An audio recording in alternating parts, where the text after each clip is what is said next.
আল্লাহ বললেন ইয়াসিন ওয়াল কোরআনিল হাকিম, ইয়াসিন বিজ্ঞানময় কোরআনের শপথ। কোরআনের মধ্যে বিজ্ঞান আছে না নাই? অভাব নাই। কয়টা শুনবেন? আল্লাহ কসমোলজির কথা বলেছে, অ্যাস্ট্রোলজি কথা। কসমোলজি হচ্ছে সৃষ্টি তত্ত্ব। কসমোলজি কি? সবাই বলেন কসমোলজি কি?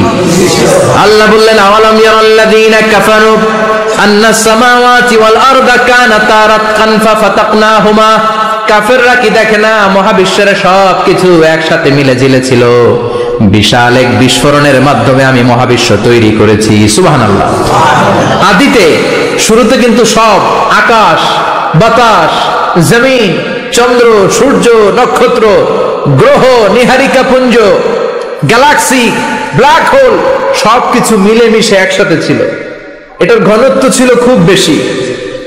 মহাবিশ্বের সবকিছু ছিল একটা বিন্দু। এটাকে বিজ্ঞানীরা নাম দিয়েছে দ্য সিঙ্গুলারিটি, মহা একত্ব। এরপর একটা প্রচন্ড বিস্ফোরণের মধ্য দিয়ে মহাবিশ্ব সৃষ্টি হয়েছে। এটার ওরা নাম দিয়েছে বিগ ব্যাং থিওরি। কি নাম?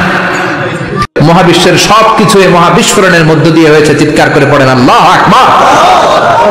এই যে ছোট্ট পৃথিবীতে আমরা বসে আছি, পৃথিবীর চেয়ে সূর্য 13 লক্ষ গুণ বড়। চিল্লায় পড়েন আল্লাহু আকবার। এটা কি বাড়ির কাছের কথা? 13 লক্ষ গুণ বড়। কল্পনা করা যায়?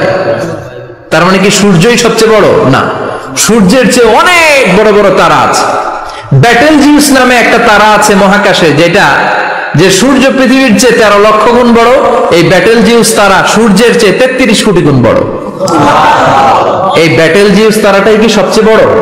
না, এর চেয়েও কত বড় তারা যা আছে কোনো হিসাব নাই। এরকম বিশাল বিশাল তারা ঘুরতে ঘুরতে মাওয়াকিউন নুজুম, ব্ল্যাক হোল নামে একটা রেঞ্জ আছে। এই রেঞ্জের মধ্যে যদি ঢুকে যায়, ছোট্ট বাচ্চার মুখে চকলেট দিলে বাচ্চা যেমনি চকলেট চুষে খেয়ে ফেলে, এই বিশাল বিশাল তারাগুলো ব্ল্যাক হোলের মধ্যে ঢুকলে এক মুহূর্তের মধ্যে নিঃশেষ হয়ে যায়। চিল্লায় পড়েন আল্লাহু আকবার।